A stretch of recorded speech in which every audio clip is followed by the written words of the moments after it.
नमस्कार, मैं हूं पुण्य प्रसून वाजपेयी। 500 रुपए में तेल भरा सकते हैं, रोटी नहीं ले सकते पुराने नोट में। 1000 सिर्फ बैंक में जमा कर सकते हैं। बहरहाल दस्तक में बात आज सबकी होगी, लेकिन इन सब से इतर मौजूदा वक्त के मद्देनजर अगर देश के वाकई आज़ादी के बाद के हिंदुस्तान की एक तस्वीर उठाकर देखिए, किसी भी प्रधानमंत्री का नाम लीजिए, ये एक फेरिस्त है इस देश के घोटालों की। आज़ादी के तुरंत बाद 1948 जीप घोटाले से यह मसला शुरू होता है। मसला हर प्रधानमंत्री के दौर में घोटाले दर घोटाले इस देश में होते रहे। हमने कुछ चुनिंदा घोटाले आपके लिए स्क्रीन पर चलाए हैं। कुल अगर जोड़िएगा तो 2000 घोटाले छोटे बड़े इस देश में हो चले हैं। 90 लाख करोड़ के राजस्व का चूना इस देश को लग चुका है। और इन सब स्थितियों में कौन सा प्रधानमंत्री रहा ऐसा जिसके दौर में ये स्थितियां नहीं हुई? और ये सवाल बार बार देश की राजनीति में गूंजता रहा। घोटाले नहीं होने चाहिए, घोटाले करने वालों को सत्ता से हटा दो, और सत्ता में खुद आए तो स्थिति नजर दर नजर देखते चले जाइए। ये एक स्थिति है जो बतलाती है कि इस देश के भीतर का सच कितना कटु है। जिस बात का जिक्र किया जा रहा है कि इस देश में राजनीतिक सत्ता जब आती है तो घोटालों में खो जाती है, उसकी एक प्रतीकात्मक ये तस्वीर है। मुश्किल इतनी बार नहीं है कि इन प्रतीकात्मक तस्वीरों में आप घोटाले गिनते चले जाइए, साल गिनते चले जाइए, उसमें कितने राजस्व का घाटा मिला, कितनी कमाई हुई, ये गिनते चले। मौजूदा वक्त में भी जो धार चल पड़ी है प्रधानमंत्री मोदी के जरिए, उसमें सवाल यह भी है क्या मौजूदा वक्त में जो सीएम है, जो नेता हैं, जो दागदार हैं, जिनके मामले अदालत में पहुंचे, जिन पर जनता शक की निगाहों से देखती है, क्या उस दिशा में भी उंगली उठेगी? ये सारे सवाल हैं। तस्वीरों के साथ जरा समझने की कोशिश कीजिए। हर के साथ कोई ना कोई घोटाले कई जुड़े होंगे उनके राज्यों में, लेकिन कुछ जिससे एक पहचान बनी, वो सारे घोटालों के नाम अपनी अपनी जगह मौजूदा स्थिति में नेताओं की तस्वीर को उभारते हैं। और सब कोई कहता है काले धन उनके पास नहीं है, भ्रष्टाचार वो नहीं करते, और आरोप प्रत्यारोप का सिलसिला इस देश में चलते रहता है। तो कितनी फेरिस्त लंबी की जाए, वह उसकी एक तस्वीर है, इसकी एक छोटी सी बानगी भर है। और यह सवाल हर के जहन में रहता है, वो कौन सा राजनेता था जिसे सजा हो गई, जो जेल चला गया? बड़ा मुश्किल है। वो तस्वीर कहां से लाए?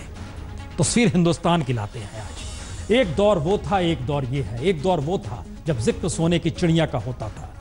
सोन चिड़ैया दरअसल एक दौर में भारत और पाकिस्तान जब बटे नहीं थे, उस दौर में उन इलाकों में मिलती थी। आखिरी बार कहते हैं सोन चिड़ैया दिखाई दी राजस्थान के इलाकों में दिखाई दी, विलुप्त हो रही है। लेकिन सोने की चिड़िया ये शब्द तो बार बार हर जहन में गूंजता है। तो क्या ये मान लिया जाए मौजूदा वक्त में समाज और राजनीति के भीत की हलचल जो है, संसद जिस तरह दरकिनार हो चला है उसमें? लेकिन आजादी के बाद जनता ने जिन्हें चुना, अगर उन्होंने ही जनता के संसाधनों पर ऐसी लूट मचाई कि घोटालों की फेरिस्त बीते 67 बरस में 2000 से ज्यादा हो गई, 90 लाख करोड़ से ज्यादा के राजस्व का चूना देश की चुनी हुई सत्ताओं ने देश पर ही लगा दिया, तो फिर देश की भ्रष्ट राजनीति का कच्चा चिट्ठा खोलने का जो जिक्र अब प्रधानमंत्री मोदी ने कर दिया है, वह सिर्फ जुमला है। या जुमला इसलिए नहीं क्योंकि पहली बार उसी संसद पर उंगली उठी है जिसमें बैठकर नेहरू ने आजाद भारत का सपना देखा। When the world sleeps, India will awake to life and freedom. और इसी संसद की चौखट पर जब मोदी ने माथा टेका तो सबने माना लोकतंत्र का मंदिर नए गीत तो गाएगा।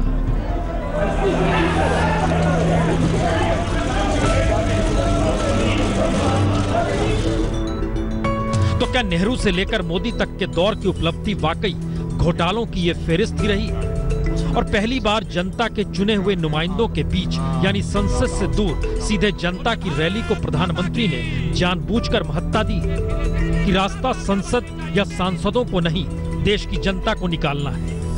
इसीलिए सीधा हमला संसद में बैठे हर राजनीतिक दल पर किया। लेकिन कुछ लोगों की आलोचना क्या है? आलोचना यह है कि सरकार ने पूरी तैयारी नहीं की। मैं समझता हूं कि मुद्दा यह नहीं है कि सरकार ने पूरी तैयारी नहीं की।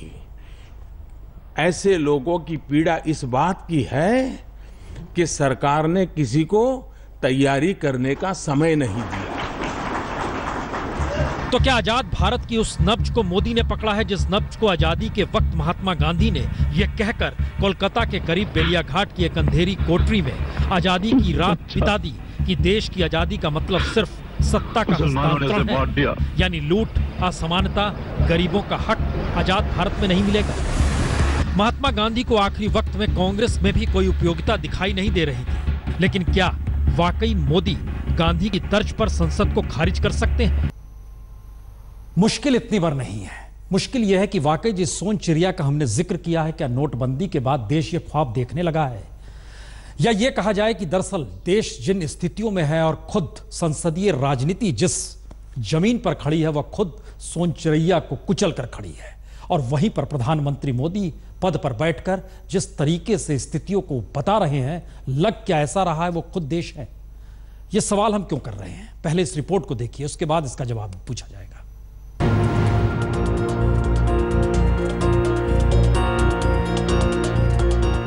ये तमाम नाम और तमाम चेहरे उन मौजूदा राजनेताओं के हैं जिनका एक अपना महत्व है, लेकिन कोई ना कोई दाग इनसे जुड़ा और इनका मामला अदालत तक भी पहुंचा।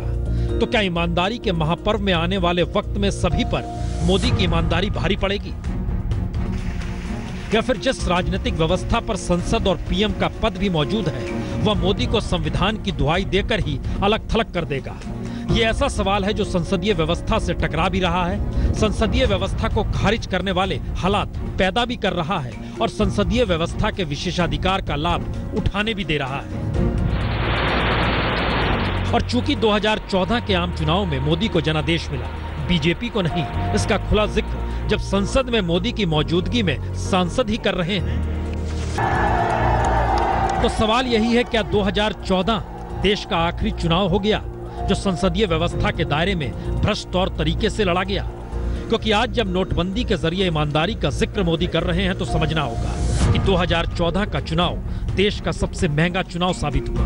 एडीआर की रिपोर्ट के मुताबिक बीजेपी ने सिर्फ चुनाव प्रचार में ही 576 करोड़ 17 लाख रुपए फूंक दिए, यानी जो बीजेपी 2004 में सिर्फ 49 करोड़ 31 लाख रुपए का प्रचार करती है, 2009 में 180 करोड़ 87 लाख का प्रचार करती है, वही बीजेपी 2014 में मोदी के प्रचार में आजादी के बाद के सभी चुनाव प्रचार को मिलाकर जितना खर्च नहीं करती, उससे ज्यादा रुपया सिर्फ प्रचार में फूंकती है। और सिर्फ प्रचार ही नहीं, बल्कि बाकी खर्चे भी 300 करोड़ से ज्यादा के हैं। यूं ऐसा भी नहीं है कि यह सब कुछ सिर्फ बीजेपी के साथ, बल्कि कांग्रेस भी बाखूबी चुनाव प्रचार में इस दौर में खूब खर्च करती है। 2014 में कांग्रेस भी प्रचार में 346 करोड़ 41 लाख रुपए फूंकती है, यानी करोड़ों के वारे न्यारे 2014 के आम चुनाव में या कहीं चकाचौंध वाले चुनाव प्रचार में कैसे होते हैं, ये हर किसी ने देखा।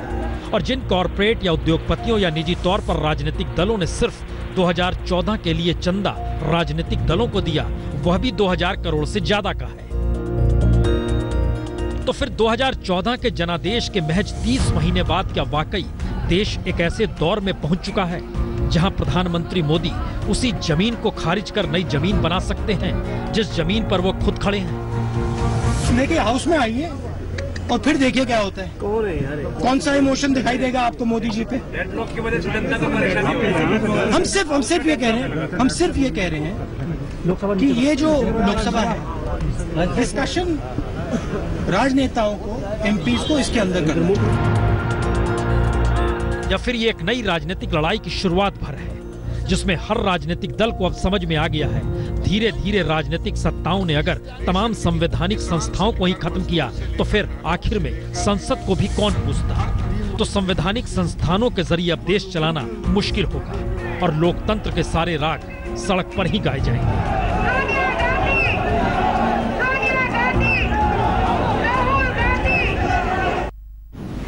जिंदाबाद और मुर्दाबाद के नारे तले क्या हिंदुस्तान का संविधान इसी रूप में रचा बसा गया था? हम जिक्र इस बात का इसलिए कर रहे हैं क्योंकि जब पहली बार राजेंद्र प्रसाद उस कॉपी को लेकर महात्मा गांधी के पास पहुंचे कि देखिए ये संविधान है, तो उन्होंने एक ही शब्द कहा, इसमें गरीबों का जिक्र कहाँ है? दोबारा वापस लौटे और गरीबों का जिक्र प्रीएम्बल्स में डाल दिया गया था कि जो संविधान जीने का अधिकार देता है, उस जीने के अधिकार को भी चुनी हुई सत्ता संविधान की शपथ लेने के बाद छीनती चली जाएगी।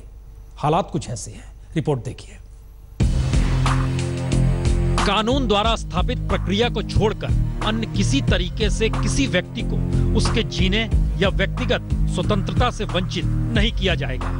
तो संविधान का अनुच्छेद 21 देश के हर नागरिक को जीने का अधिकार देता है। 1978 में 44वें संशोधन के बाद तो यहां तक कह दिया गया कि जीवन और व्यक्तिगत स्वतंत्रता के अधिकार को आपातकाल की स्थिति में भी समाप्त या सीमित नहीं किया जा सकता और इसे जीने और व्यक्तिगत स्वतंत्रता के अधिकार का दायरा इतना बढ़ गया कि इसमें निशुल्क विधिक सहायता से लेकर यातना न दिए जाने का अधिकार, मानवीय गरिमा का अधिकार, अपील करने का कानूनी अधिकार और जीविकोपार्जन का अधिकार तक शामिल है। यानी जीने का समान अधिकार देश के हर नागरिक को है। उसी दिन मुजफ्फरनगर में 80 बरस की एक बुजुर्ग महिला इसलिए नहीं जी पाई या कहें कि इसलिए मर गई क्योंकि वो बुढ़ापे में बैंक की कतार में खड़ी नहीं हो सकती थी। लेकिन 2 जून की रोटी के लिए पैसे चाहिए, वह भी अपने पैसे, और पैसे बैंक के अलावा कहीं मिलते नहीं, तो फिर मौत हो गई। पीएनबी बैंक की शामली स्टैंड चौकी के पास शाखा है, जहां एक लगभग 75-80 साल की एक वृद्ध महिला जो लाइन में खड़ी थी, उसकी मृत्यु हो गई है। तो क्या संविधान में निहित जीने का हक इस महिला को नहीं मिला था? और क्या संविधान के तहत मिला जीने का अधिकार इस शख्स को नहीं है जो बैंक की कतार में लगा और फिर पुलिस की पिटाई का शिकार हो गया? तो क्या जीने का हक इस फहरिस्त में शामिल उन तमाम लोगों को नहीं जो अब फकत आंकड़ा बन गए? बैंक की कतार में लगे लगे 80 से ज्यादा लोग मर गए, लोकतंत्र के मंदिर में हंगामा हुआ, मुआवजे की मांग हुई, लेकिन फहरिस्त बढ़ती जा रही है। बिल्कुल उल्टा हो रहा है। कहीं कोई कतार में मर रहा है तो कहीं कोई खुदकुशी करके, क्योंकि नोटबंदी के चलते 2 जून की रोटी की जुगाड़ मुश्किल हो चली है। मसलन खुर्जा का बैटरी रिक्शा चलाने वाला अकबर 4 दिन से 2000 रुपए के बदलने के लिए बैंक के चक्कर काट रहा था। दिन कतार में गुजर जाता लेकिन नंबर नहीं आता। परिवार के लिए रोजी रोटी की जुगाड़ हो नहीं पा रही थी। हद तो यह कि 2 बरस की मासूम के लिए दूध का इंतजाम तक वो कर नहीं पाया तो खुदकुशी कर डाली। देखिए, आत्महत्या का मामला संज्ञान में आया है और जो भी वो लिख के देंगे उसकी जांच की जाएगी और जो भी वैधानिक कार्रवाई संभव होगी की जाएगी। तो क्या मौजूदा वक्त में आम नागरिक के लिए संविधान का दिया हक भी बेमानी है और संविधान के जरिए ही लोकतंत्र का मंदिर भी सिवाय लाल दीवारों के अलावे कुछ भी नहीं? क्योंकि अगर आम गरीब आदमी को जीने का अधिकार नहीं मिल पा रहा है तो फिर संविधान का मतलब है क्या? और सवाल तो व्यक्ति के अधिकार को लेकर भी खड़े हो रहे हैं, क्योंकि कोई शख्स जीने के अधिकार के कटघरे में खड़े होने का सवाल उठा दे तो क्या वह देशद्रोही भी हो सकता है? मैं देख रहा हूं कि दुर्भाग्य कि आज सार्वजनिक जीवन में ये हिम्मत आ रही है कि करप्शन के पक्ष में भाषण लोग कर पा रहे हैं। तो माना क्या जाए, सत्ता को संविधान से मिले विशेषाधिकार सत्ता को बेलगाम कर देते हैं, क्योंकि संविधान जब चुनी हुई सत्ता को सिर्फ देश चलाने का अधिकार देता है तो चुनी हुई सत्ता खुद को देश कैसे मान सकती है? और चुनाव में जीत ही अगर सबसे ताकतवर होने का प्रतीक देश में हो चला है तो फिर लोकतंत्र के अलग अलग पायों का मतलब होता क्या है? क्योंकि पहली बार लोकतंत्र का चेक एंड बैलेंस भी संसद के हंगामे और सड़क की सियासत में गुम हो चला है। सीधे समझे तो कतारों में मौत और शायद इससे इतर समझे तो अपने ही पैसे के लिए 2 जून की रोटी ना जुगाड़ पाने का दुख भी इसी में शरीक है। तो भारत सरकार की मुहर से जारी हर आदेश संसद को ही मुंह चिढ़ा रहा है। संविधान और संसद दोनों अगर बेमानी हो जाए और फिर भी इस देश में सियासत चलती रहे तो क्या हम कह सकते हैं कि सोनचिड़िया आ जाएगी? इस बात का जिक्र इसलिए क्योंकि इस सियासत ने विपक्ष को बांटा है। विपक्ष किस्मत आजमाना चाहता है और संविधान में दर्ज एक एक शब्द को अगर पढ़ लीजिए और उसके बाद किसी भी पार्टी के मैनिफेस्टो को देखिए तो आपको लगेगा सारे शब्द इन्होंने संविधान से ही चुराए हैं। संविधान में जो आम नागरिक को हक मिलने चाहिए उसको भी लूट लिया गया और उसे मैनिफेस्टो में शामिल कर लिया गया। लेकिन अब सियासत चल पड़ी है, किस्मत दाव हर कोई लगा रहा है, सबको 2019 नजर भी आ रहा है। जरा देखिए। तो क्या 2014 के बाद पहली बार मोदी की नोटबंदी के ऐलान ने विपक्ष को बांट दिया है? क्योंकि जो विपक्ष 2014 के चुनाव से पहले एक सिरे से मोदी का विरोध कर रहा था, नोटबंदी के ऐलान के बाद 3 धड़ों में बहुत साफ बटा दिख रहा है और लग ऐसा रहा है कि बदलती राजनीति के बीच सब अपनी किस्मत आजमाना चाहते हैं। तो क्या आने वाले वक्त की राजनीति को भांप कर ही हर किसी ने अपनी अपनी किस्मत अपने अपने तरीके से दांव पर लगा दी है? नीतीश दिल्ली की दौड़ छोड़ बिहार में अपनी ताकत के पीछे बीजेपी को खड़ा करना चाह रहे हैं। ममता को 2019 में दिल्ली में केजरीवाल के साथ बढ़ती ताकत दिखाई दे रही है। तो यूपी की राजनीति में महागठबंधन के हालात में माया मुलायम और कांग्रेस को कुछ अलग अब दिखाई देने लगा है। लेकिन विपक्ष के बंटने के तौर तरीकों के केंद्र में प्रधानमंत्री मोदी ही खड़ी हो चुकी है। उसमें किसे लाभ होगा या किसे घाटा, ये कहना अभी जल्दबाजी होगी, क्योंकि खुद प्रधानमंत्री मोदी का रास्ता 2019 तक जाता किस दिशा में है, ये संघ परिवार की सोच पर भी टिका है। बीजेपी के पारंपरिक खांटी कद्दावर नेताओं के रुख पर भी टिका है। यूपी, पंजाब, गोवा, गुजरात के विधानसभा चुनाव परिणामों पर भी टिका है। लेकिन यह सच है कि नीतीश के लिए लालू के बेटों के साथ चलना मुश्किल हो रहा है, ममता का बंगाल में सिमट कर रहना मुश्किल हो रहा है और कांग्रेस का अकेले चलना मुश्किल हो रहा है। और यह हालात बताते हैं कि मोदी के सामने विपक्ष का कोई नेता अभी तक खड़ा हो नहीं पाया है जो ताल ठोक सके या जिसके ताल ठोकने पर समूचा विपक्ष उसके पीछे चलने को तैयार हो जाए। तो सवाल विपक्ष से ज्यादा फिलहाल प्रधानमंत्री मोदी का ही है, जिन्होंने नोटबंदी के आसरे सबसे बड़ा राजनीतिक जुआ तो खेला है, जिसमें दांव पर मोदी सरकार है और साख पर खुद प्रधानमंत्री मोदी है। और मौजूदा वक्त में तो कोई शायर भी नहीं बचा जो शायरी करे और बतलाए देश का सच क्या है।